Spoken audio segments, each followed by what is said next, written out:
বিধিরে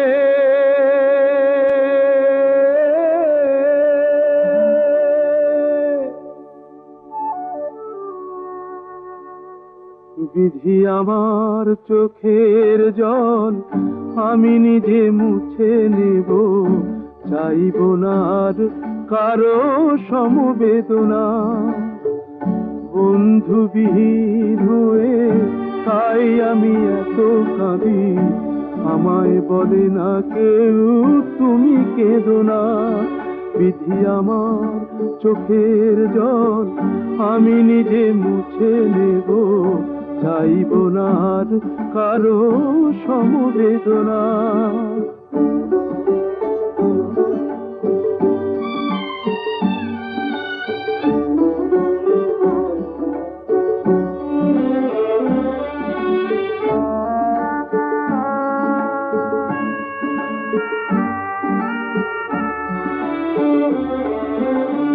মমতার ঘর ছেড়ে পথে এসে খুঁজি আমি পথের দিশা।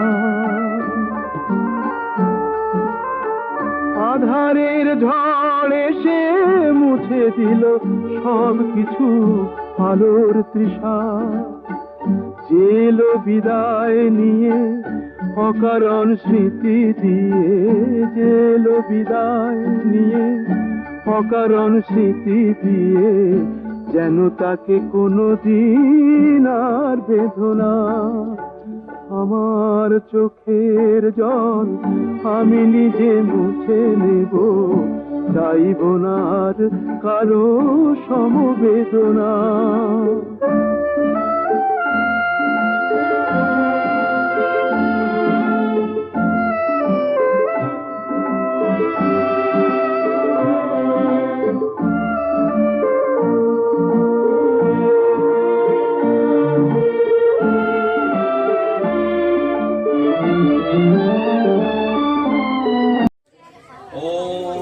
सर्वमंगल मंगल्य शिवे सर्वार्थ साधिके शरण्ये त्र्यंबके गौरी नारायणी नमोस्ते। सृष्टि स्थिति विनाशानं शक्ति भूते सनातनी गुणाश्रये गुणमयी नारायणी नमोस्तुते। ओम जयंती मंगल काली भद्र काली कपालिनी दुर्गा शिवा समग्धात्री सहा सुधा नमोस्तुते। ओम क्लीं कालिकाय नमः, ओम क्लीं कालिकाय नमः, ओम क्लीं कालिकाय नमः।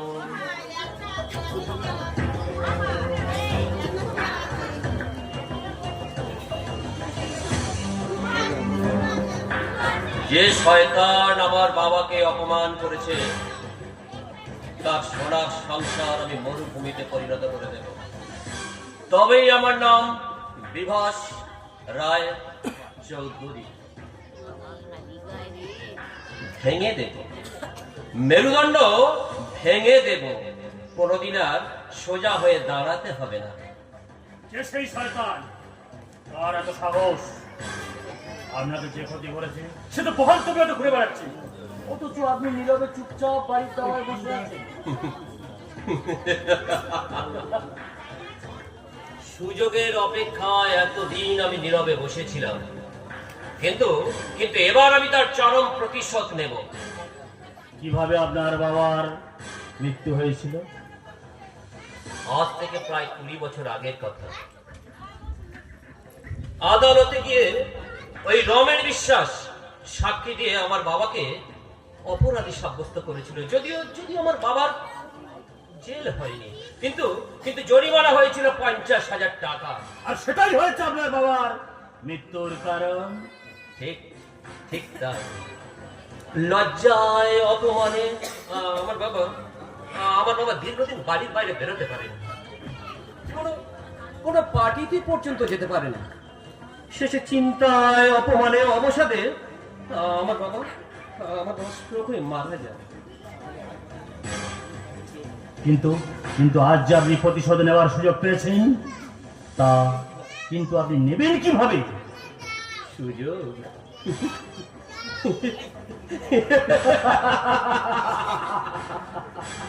যে প্রকৃত সুযোগ নেবে সে কোনদিন গোপন কথা ফাঁস করবে না। আমি আমি আর আমার বোন 20 বছর ধরে যে মাকড়সার জাল বুনেছি, সেই মাকড়সার জালে ওই রমেন বিশ্বাসের ছেলে বীরেনকে ফেলতে পারলেই কেল্লা ফাতে। রমেন বিশ্বাসের সাজানো বাগান, বিশ্বাসের বাগান আমি পুড়িয়ে ছাই করে দেব।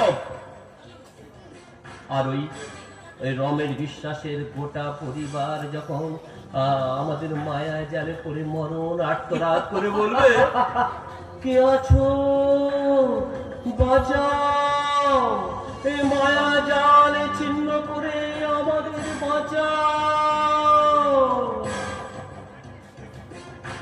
তখন কি করবো রে রহমান?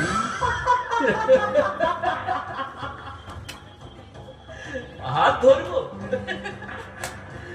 হাত ধরবো, হাত ধরে নিয়ে যাব দূরে, আরো দূরে, ওই অনন্ত নরকে।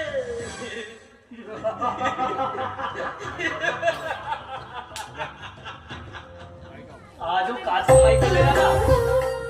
আজ বাবা ভোরবেলায় কলতলায় জলাতে নিয়ে পা পিছলে পড়ে গেছে। আঘাত লাগেনি তো? না রে, তোর সামান্য, তবে বয়স তো হয়েছে। দীর্ঘ 30 বছর কারখানায় হাড় ভাঙা খাটি খেটেছে, তারপর অবসর নিয়ে সেই চাকরিটা আমাকে দিয়েছে। হ্যাঁ, বাবা ভলেন্টারি রিটায়ার করে চাকরিটা তোমাকে দিল। বাবা আমাদের দুজনের জন্য যা করেছে বা এখনো যা করে যাচ্ছে, কারোর বাবা এতটা করবে কিনা আমার সন্দেহ আছে। হ্যাঁ, আমার বয়স যখন 10 বছর তখন মা মারা গেল, আর আমার তখন 12। সেই থেকেই তো জীবন সংগ্রাম শুরু বাবার। মায়ের অভাব কোনোদিন আমাদের বুঝতে দেয়নি। বাবা তার কর্তব্য করেছে, এবার আমাদের উচিত তাকে একটু বিশ্রাম দেওয়া। আরে আমি তো এত করেই বলছি, তোমার জন্য আমি একটা কাজের লোকের ব্যবস্থা করি, তোমাকে আর রান্না বান্না করতে হবে না। হ্যাঁ, কাজের লোক খরচের ভয়ে বাবা রাখতে দেবে না, তাই বলি কি দাদা, তুমি একটা বিয়ে করো, বাবার কষ্টটা একটু লাঘব হবে। আমার তো আর তোর মতো মতিচ্ছন্ন হয়নি। কথায় বলে নিজে থাকার ঠাঁই নেই, শঙ্করাকে ডাকে। কি আশ্চর্য! বর্ষায় ঘর দিয়ে জল পড়ছে, 7-8খানা টালি এনে ঘরটা ঠিক করে নেব, সেটা পর্যন্ত করতে পারছি না, আর ও বলে কি না বিয়ে করবে। কি আশ্চর্য! সৌমেনদা তোমার মতো কেরানির চাকরি করে যদি বিয়ে করতে পারে, তুমি ভয় পাচ্ছ কেন? আমি সৌমেন সরকার নই, আমার নাম বীরেন বিশ্বাস। আর সৌমেনের মতো বিয়ে করে আমি বউ নিয়ে আলাদা হয়ে থাকতে পারবো না। কিন্তু দাদা, উফ, তুই বুঝতে পারছিস না, খেতে দেওয়া মাইনে দেওয়া একটু সমস্যায় ফেলবে জানি, কিন্তু কিন্তু তাতে যে মানসিক শান্তি বিঘ্নিত হবে না। আর বিয়ে করলে সে যদি বাবা তোর সঙ্গে মানিয়ে চলতে না পারে, তখন তো অশান্তির সৃষ্টি হবে। সব নেই কি? উফ, তোদের আমি কেমন করে বোঝাবো? এই যুগের মেয়েদের মানসিকতা হাম দোনো, অর্থাৎ আমরা দুই, আমরা স্বামী স্ত্রী, আমাদের 2টি সন্তান, দেওর ননদ, ওরা জাহান্নামে যা। এই হ্যাঁ, বাবা ওষুধ নিয়ে এলে তুই ঠিক মতো খাইয়ে দিস তো, আমি একটু আসছি। দাদা যেটা বললো সেটা ভাববার কথা। সৌমেনদা বিয়ে করে বউ নিয়ে সরে পড়লো, অথচ সৌমেনদার বাবা যা পেনশন পান তাতে 15টা দিনও চলে না। ভদ্রলোকের 3-3টে মেয়ে। কাল আমাকে বলছিল, নরেন, মেয়েগুলোর মুখের দিকে আমি তাকাতে পাচ্ছি না। নরেন, তোর দাদা কোথায় রে নরেন? একটু ডাকতো, উনি কথা বলবেন। দাঁড়িয়ে রইলেন কেন? না না, বসুন। না, ঠিক আছে ঠিক আছে। বাবা, দাদা একটু বেরিয়েছে, বললো আমি এক্ষুনি চলে আসবো। বাবু, এটি আমার ছোট ছেলে, এমএ পড়ছে। নমস্কার নমস্কার। দেখুন একটু বীরেন বাবু কোথায় আছেন? নমস্কার, আপনি বসুন, আমি দাদাকে এক্ষুনি ডেকে আনছি।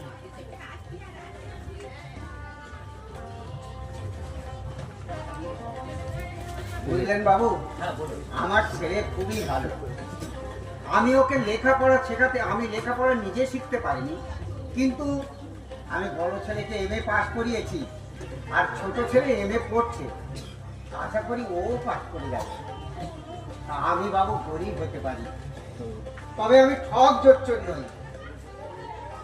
16 বছর বয়সে মিলের চাকরিতে আমি বয় হিসেবে ঢুকেছিলাম। আপনার চাকরিটা বোধহয় আপনার বড় ছেলে পেয়েছে।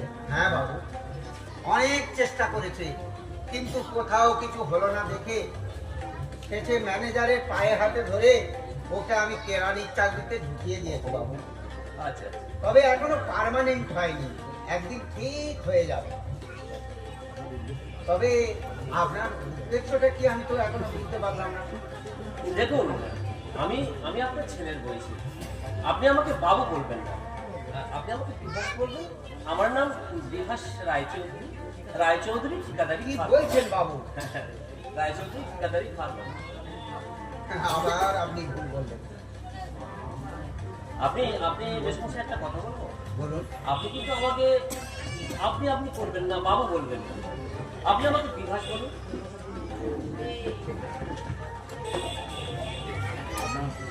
দেখো বাবু, আপনার কোম্পানির নাম আমি শুনেছি, আপনার কোম্পানির নাম তো দেশ জুড়ে। আবার আপনি তোমার মতো মানুষ আমার বাড়িতে যে পায়ের ধুলো দিয়েছেন, এটা আমি ধন্য বাবু।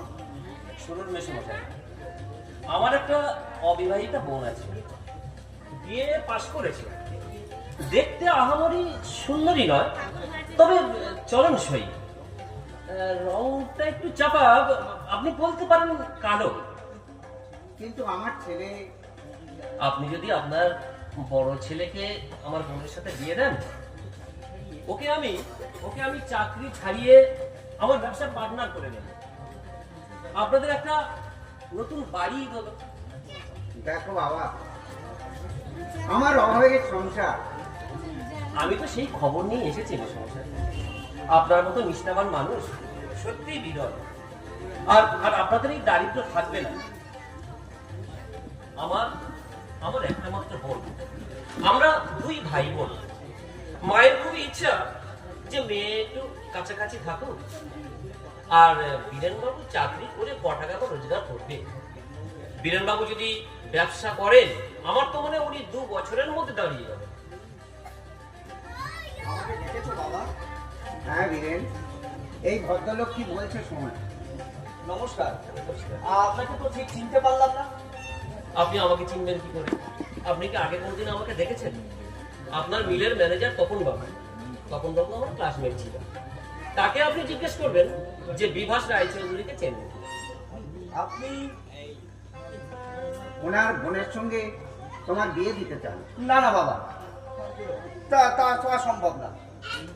এই আমাদের ভদ্রের অবস্থা, আর তাছাড়া টেম্পোরারি চাকরি আমার, যে কোনো দিনই আমাকে ছাঁটাই করে দিতে পারে। না বাবা, এখন আমি বিয়ে করতে পারবো না। দেখুন, অবিবেচকের মতো বিয়ে করে আমি বস্তাতে রাজি নই। তাছাড়া আপনি তো ইচ্ছে করলেই আপনার বোনকে ডাক্তার, ইঞ্জিনিয়ার, যে কোনো ভালো পাত্রের সাথে বিয়ে দিতে পারেন, আর আমার মতো হতদরিদ্রের সাথে আপনার বোনের বিয়ে দেবেনই বা কেন? আপনার তো অর্থের কোনো অভাব নেই। আপনি ঠিকই বলেছেন বীরেনবাবু, অর্থে যদিও আমার কোনো অভাব নেই, তবে ওই সব ডাক্তার, ইঞ্জিনিয়ার পাত্রদের পেতে হলে শুধু অর্থ নয়, সঙ্গে দিতে হবে একটা পরমা সুন্দরী রাজকন্যা। হ্যাঁ বাবা, ওরা রূপ এবং রূপা দুটোই চায়। একদম ঠিক। প্রায় দেখবেন আপনারা, প্রায় কাগজে বেরোয় যে সুন্দরী পাত্রী না হলে পত্রালাপ নিষ্প্রয়োজন। আর তাছাড়া টাকা দিয়েই বা সত্যি কোথায়? এই বছর আগে আপনারা নিশ্চয়ই শুনেছেন, এই চৌধুরী বাড়িতে একটা বধূ হত্যার ঘটনা। অন্তঃসত্ত্বা বধূটাকে খুন করে লেপ চাপা দিয়ে খাটের তলায় লুকিয়ে রাখা হয়েছিল, আপনারা নিশ্চয়ই। হ্যাঁ, সংবাদপত্রে পড়েছি। হ্যাঁ, সেই জন্য আমার মা চেয়েছে ছেলে গরিব হয় হোক, ছেলে যেন শিক্ষিত, সমাজ, ভদ্র হয়। আমি অবশ্য আমার বন্ধু তপনের কাছ থেকে আপনাদের খবরটা পেয়েছি, ওকে আমি বলেই দেখেছিলাম। বাবা, ওনাকে নিয়ে বাড়ির ভিতরে যাও, ব্যবস্থা করে রেখে এসেছি। চলুন বাবু, একটু মিষ্টিমুখ মেশামশাই বলছিলাম আস্থা, যদি ভগবান সুযোগ দেয় আমি নিশ্চয়ই আপনাকে চেয়ে খেয়ে যাবো। তবে আমার বন্ধু তখন বলছিল বীরেনবাবু ভীষণ পিতৃভক্ত, মানে উনি ওর বাবাকে খুব শ্রদ্ধা ভক্তি করেন। হ্যাঁ বাবা, দুটো ছেলেকে আমি সেভাবেই মানুষ করেছি। দাদার বক্তব্য হচ্ছে বউ এসে যদি বাবাকে অশ্রদ্ধা করে সেই অশান্তির ভয়ে দাদা বিয়ে করতে রাজি হচ্ছে না। দেখুন বীরেনবাবু, আমি কিন্তু এ ব্যাপারে আপনাকে গ্যারান্টি দিচ্ছি, আমার বোন কিন্তু সে প্রকৃতিরই মেয়ে নয়, সে মানসিকতারই মেয়ে নয়। কারণ আমাদেরও তো যৌথ পরিবার, আমার কাকা আছে, কাকা অবশ্য নিঃসন্তান, কিন্তু কাকা আমাদের সংসারে সসম্মানেই বিরাজ করছে। দেখো বিভাস, দেখুন মেশমশাই,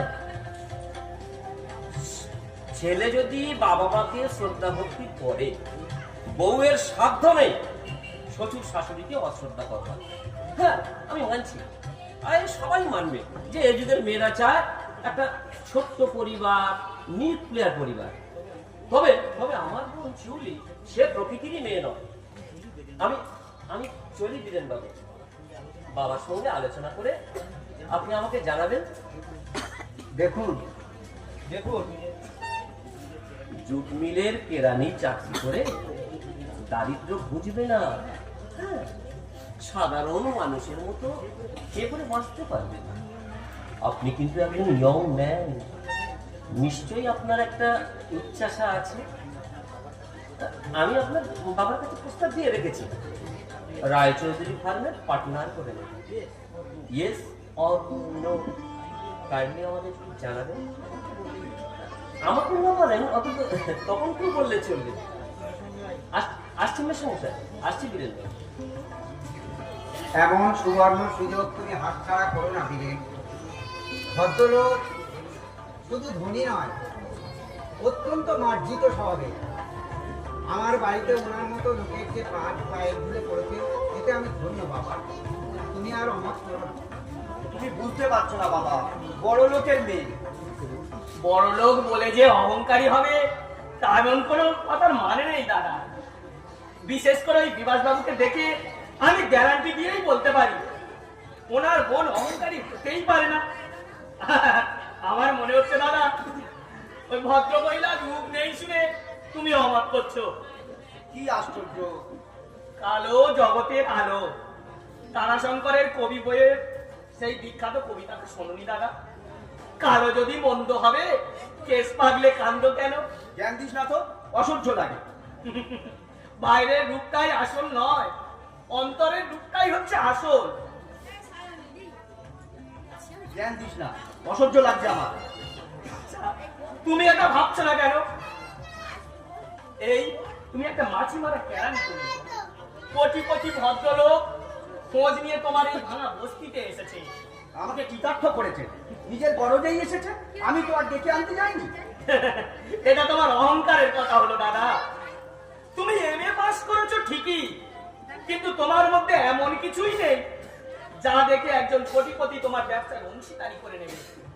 নিহাত ভগ্নী দায়, তাই তোমার এই ভাঙা বস্তিতে এসেছে। তুমি রাজি না হলে অন্য কেউ হবে। এবার তুমি চিন্তা করে দেখো দাদা, তুমি কি করবে। আমার অনুরোধ বাবা, এমন সুযোগ তুমি হাতছাড়া করো না। আমি শুধু দেখে যেতে চাই তোমার বাড়ি হয়েছে, গাড়ি হয়েছে, 10 জন তোমাকে মান্য করছে। এতেই আমার শান্তি, এতেই আমার আনন্দ বাবা। বাবা, শুধু তুমি শুধু নয় বাবা, শুধু নয়। অর্থের না থাকার জন্য যে কি জ্বালা, আমি পদে লাঞ্ছিত অপমানিত হয়েছি। এমনকি তোমার মামারা পর্যন্ত আমাকে অপমান করেছে অর্থের জন্য। সেই থেকে তোমার মা মামার বাড়িতে যাওয়া বন্ধ করে দিয়েছে বাবা। অর্থ না থাকার যে কি জ্বালা বাবা। বিভাস বাবু বোনকে বিয়ে করলে তুমি খুশি হবে তো বাবা? হ্যাঁ বাবা, আমি খুব আনন্দ পাবো। বেশ, আমার আপত্তি নেই। তবে না মানে পরে যেন আমাকে দোষ দিও না বাবা। না বাবা, কারণ বিয়ে শাদী হচ্ছে ভাগ্যের খেলা। বউ এসে যদি তোমাদেরকে অশ্রদ্ধার চোখে দেখে, পরে কিন্তু আমাকে দোষ দিও না বাবা। না বাবা, আমি তোমাকে দোষ দেবো না বাবা। তাছাড়া আমি তো জন্ম ভিখারি, ভিখারির আবার মান অপমান কি? আমি সবকিছু ভাগ্য বলে মেনে নেবো বাবা। বেশ, খবর দিয়ে দাও ভদ্রলোককে। কিন্তু আমি কাকে দিয়ে খবর দেবো? উনি তো বললেন তপন বাবুর কথা।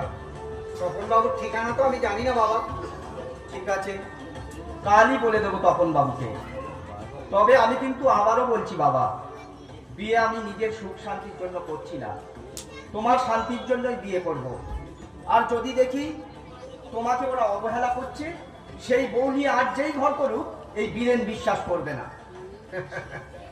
ও দয়াময়, হে ঈশ্বর, সত্যিই তুমি দয়াময়।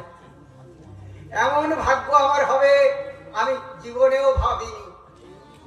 আমি তো জন্ম ভিখারি, আমার বাড়ি হবে পাকা বাড়ি, আমার গাড়ি হবে, আর পায়ের উপর পা তুলে চেয়ারে বসে আমি আমার